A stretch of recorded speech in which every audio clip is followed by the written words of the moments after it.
Gospel News. Hoje é quinta-feira, dia 20 de agosto de 2026. Eu sou Karen Crisóstomo e nós vamos juntos aqui pela Rede Gospel de televisão e também pelo YouTube Rede Gospel TV Oficial com as principais notícias do Brasil e do mundo. Vamos aos destaques de hoje. Você vai ver no Gospel News de hoje, Flávio Bolsonaro inicia a campanha na zona leste da capital paulista em almoço com empresários e comerciantes da região. Presidente Lula começa a campanha pela reeleição no Nordeste e foca discurso em soberania do Brasil. Donald Trump anuncia guerra econômica e promete punição para países que ajudarem o Irã. Câmera de segurança registra imagens de linchamento em Copacabana. Família afirma que vítima foi confundida com bandido. E veja ainda como as temperaturas do verão europeu mudaram a rotina de milhões de pessoas.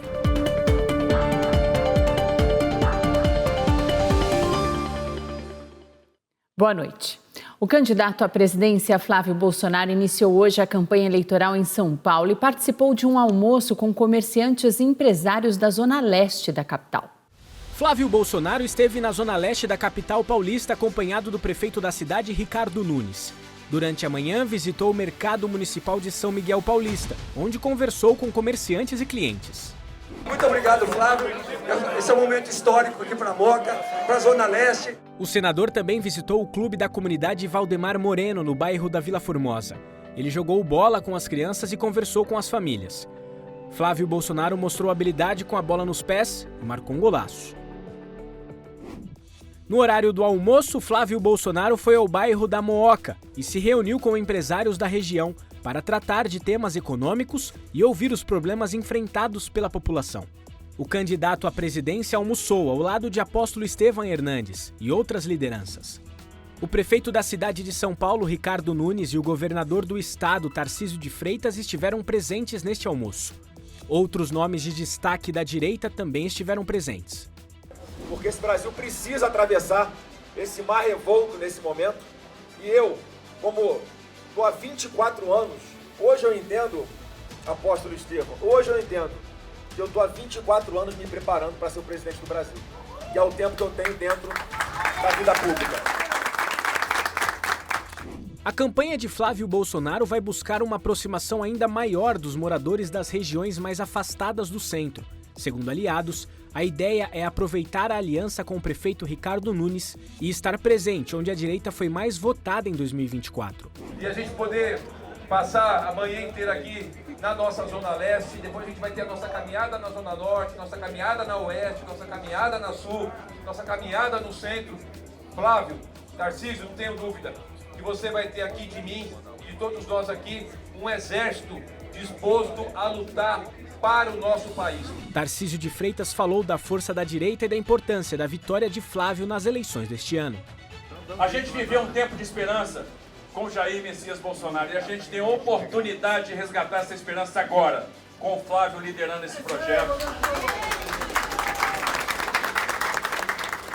O primeiro turno das eleições deste ano acontece dia 4 de outubro. O presidente Lula iniciou também a campanha para a reeleição. O petista viajou ao Rio Grande do Norte, vai para Minas Gerais e para o Rio de Janeiro. O presidente Lula viajou ao Rio Grande do Norte para dar início à agenda de campanha.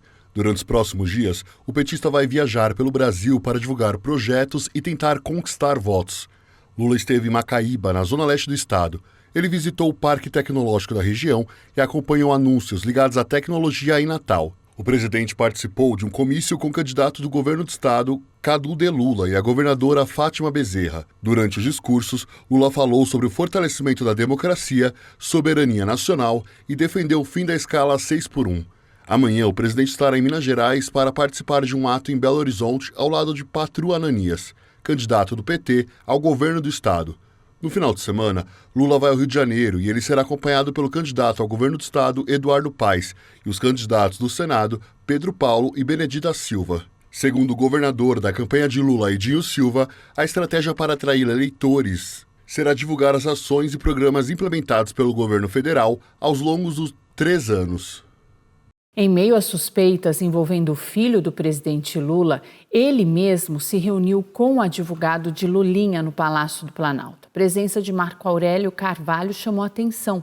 já que o filho do presidente está sendo investigado pela Polícia Federal por tráfico de influência dentro do governo federal.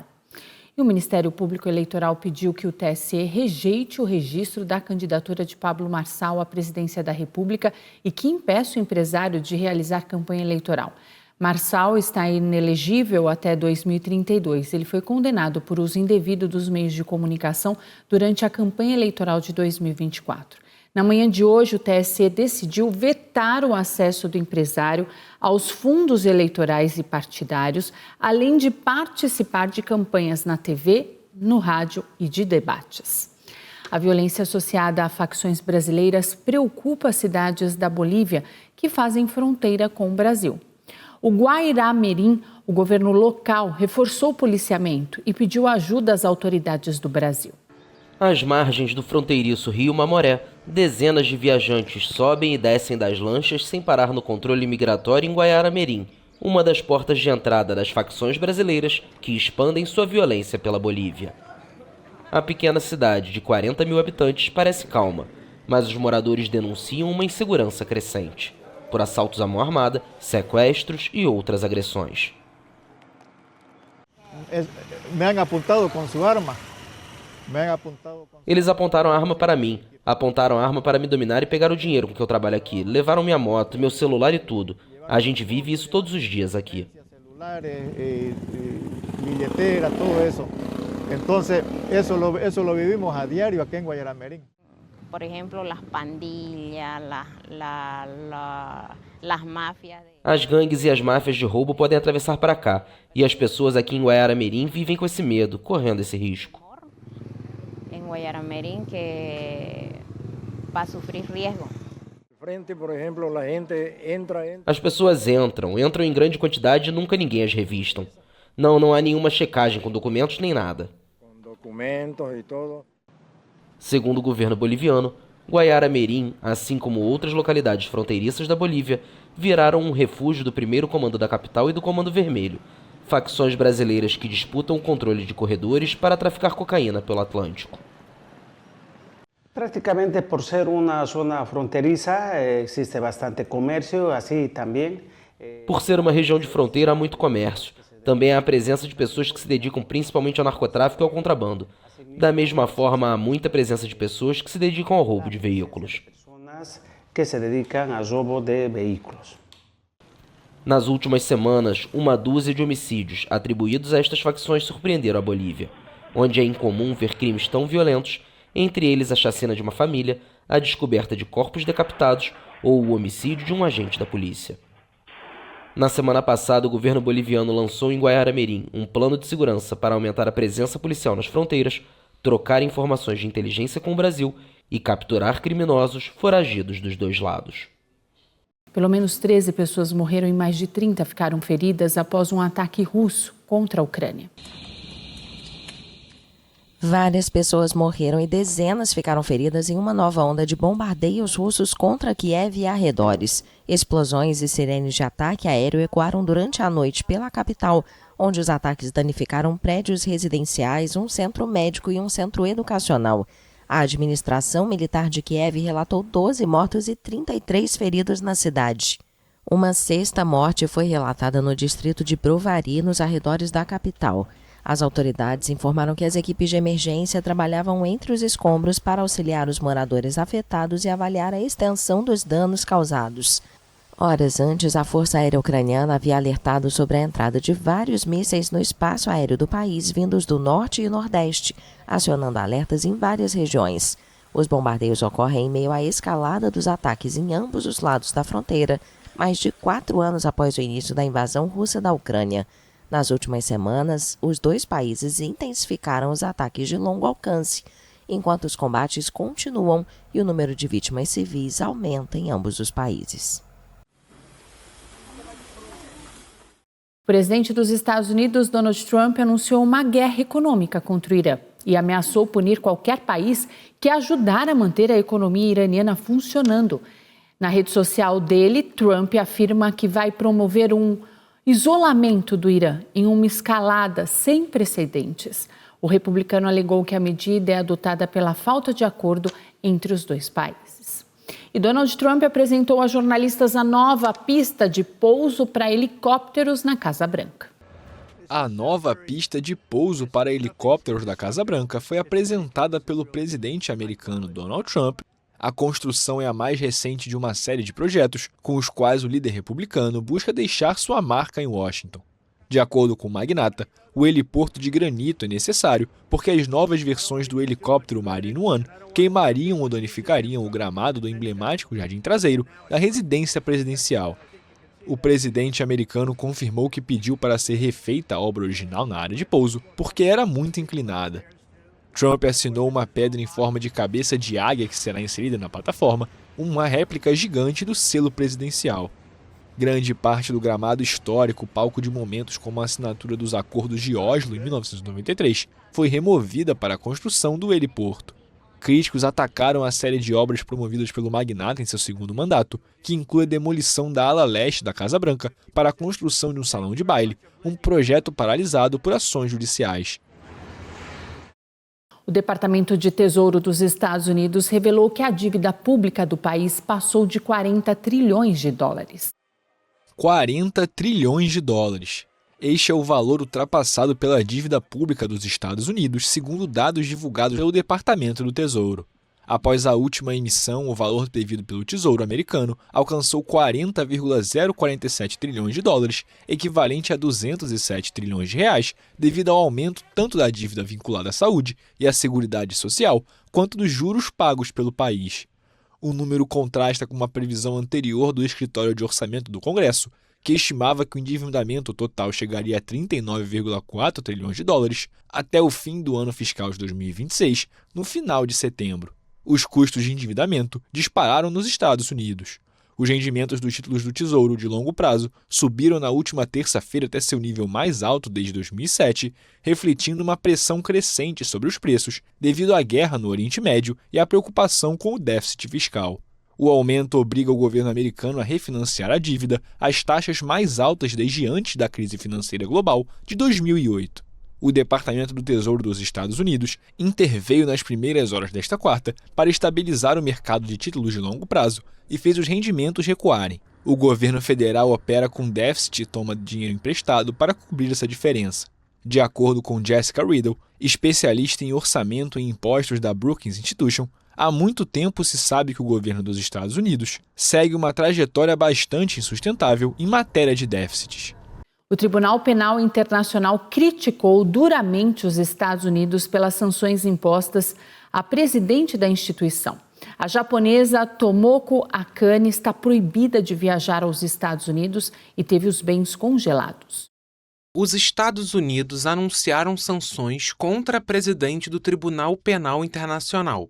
A japonesa Tomoko Akane e outro alto magistrado são acusados por Washington de terem se envolvido diretamente nas tentativas do tribunal de investigar, prender, deter ou processar funcionários cujos governos não reconhecem a jurisdição do TPI.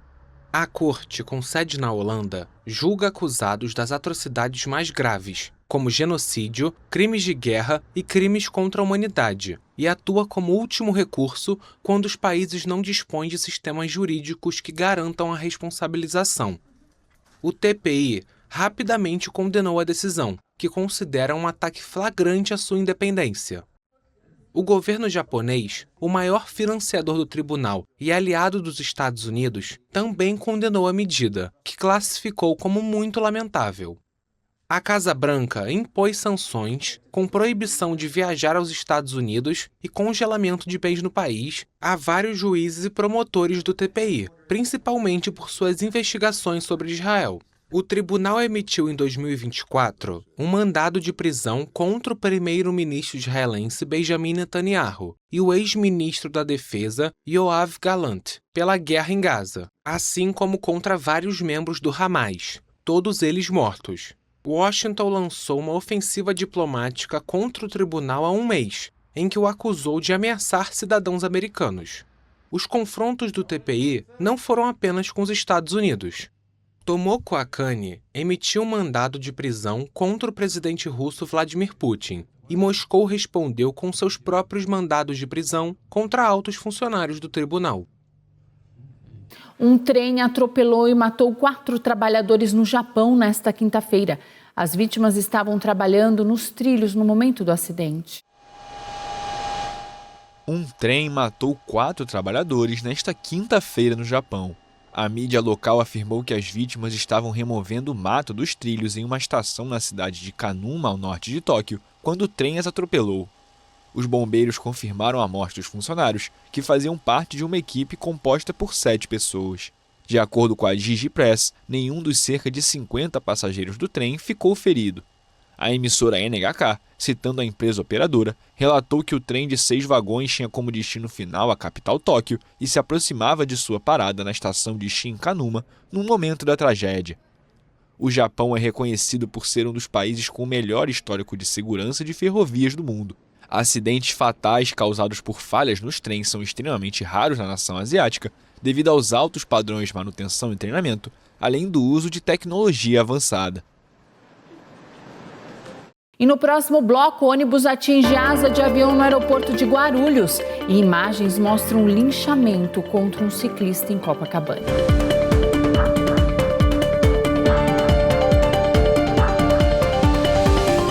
Um vídeo registrado dentro do Aeroporto Internacional de Guarulhos, em São Paulo, mostra o momento em que um ônibus atinge a asa de um Boeing 737 da Gol. Não houve registro de feridos. As imagens mostram o momento em que a aeronave de matrícula PRX-MS é atingida por um ônibus com passageiros. A companhia aérea Gol informou que a aeronave que faria um voo entre Guarulhos e Assunção, no Paraguai, foi atingida antes da decolagem e que, por razão da ocorrência, uma outra aeronave foi disponibilizada para atender os passageiros. Segundo a nota, o voo aconteceu sem intercorrências e toda a operação foi feita com foco na segurança. A GRU Airport informou em nota que o avião foi movido para inspeção e manutenção. E olha só, câmeras de segurança de um prédio em Copacabana registraram o linchamento de Cláudio Rafael Landeiro, ciclista de 37 anos que foi morto injustamente ao ser acusado de roubo. Cláudio foi atingido por pelo menos 30 pauladas. Nas imagens é possível ver 3 homens cercando Cláudio. 2 deles portavam mochilas de entrega e outro segurava uma vareta.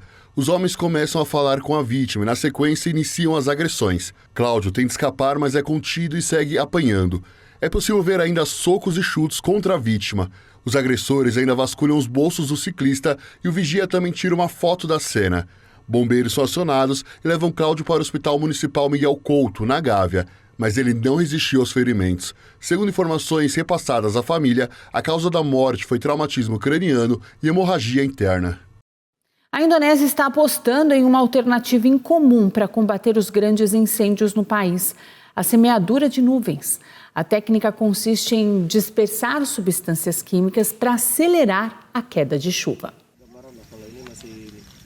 A região de Bornéu, na Indonésia, lar de florestas tropicais intocadas e espécies protegidas, está em chamas. E alguns meteorologistas esperam que a solução esteja no céu.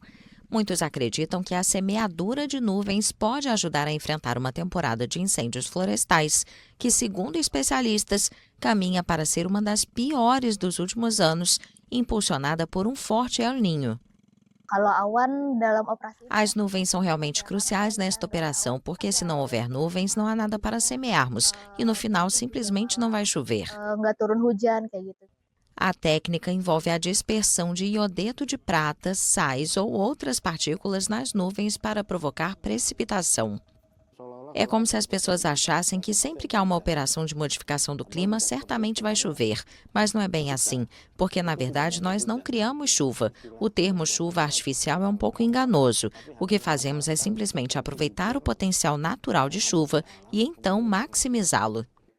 A Indonésia foi marcada pelos incêndios de 2015, durante um episódio anterior de forte El Niño, que consumiram milhões de hectares e geraram uma crise regional de fumaça. O governo indonésio afirma que mais de 100 mil hectares foram queimados no primeiro semestre do ano. Uma análise independente do site de monitoramento do desmatamento Nusantara Atlas estima que a área queimada até julho ultrapassou 285 mil hectares, mais de 4 vezes o tamanho de Jacarta. A Indonésia realizou 252 operações de semeadura de nuvens entre 2021 e agosto deste ano, um aumento em relação às 85 operações da década anterior. Mas pesquisas sugerem que a eficácia da semeadura de nuvens é difícil de avaliar. O método também levanta questões sobre danos associados ao uso generalizado de iodeto de prata e ao custo. A técnica foi utilizada pela primeira vez na Indonésia em 1977 para aumentar o nível de uma represa. E o verão deste ano na Europa foi um dos mais tristes da história. O Instituto Alemão revelou hoje que quase 14 mil pessoas morreram no país por conta das altas temperaturas. Quase 14 mil pessoas morreram no atual verão na Alemanha em consequência das ondas de calor, superando o recorde de 2018. As estimativas foram divulgadas nesta quinta-feira pelo Instituto Robert Koch, a autoridade de saúde do país. Em 2018, a Alemanha registrou quase 8.900 óbitos relacionados às temperaturas elevadas. Segundo o Instituto, 9.600 das 14 mil pessoas que morreram neste ano devido ao calor faleceram durante a semana de 22 a 28 de junho, que foi particularmente quente na Alemanha. No período, foram registradas temperaturas superiores a 41 graus Celsius. As pessoas com 75 anos ou mais foram as mais afetadas. Já a Espanha registrou quase 4.500 mortes atribuídas ao calor entre 1º de junho e 19 de agosto, o número mais alto nesse período desde 2022. Os dados no país são do Instituto de Saúde Carlos III de Madrid, consultados nesta quinta-feira pela AFP. Na mesma época do ano passado, 3.073 mortes foram relacionadas ao calor e 1.890 em 2024. Apenas 2022 registrou uma estimativa semelhante, com 4.520 mortos. Na quarta-feira, a França registrou 1.243 mortes adicionais entre 3 e 22 de julho, em plena onda de calor. Com isso, o balanço provisório de 2026 chegou a cerca de 7.300 óbitos. A Europa Ocidental viveu o início de verão mais quente já registrado, com o período de junho-julho em nível recorde, com ondas de calor, seca generalizada e incêndios alimentados pelas mudanças climáticas.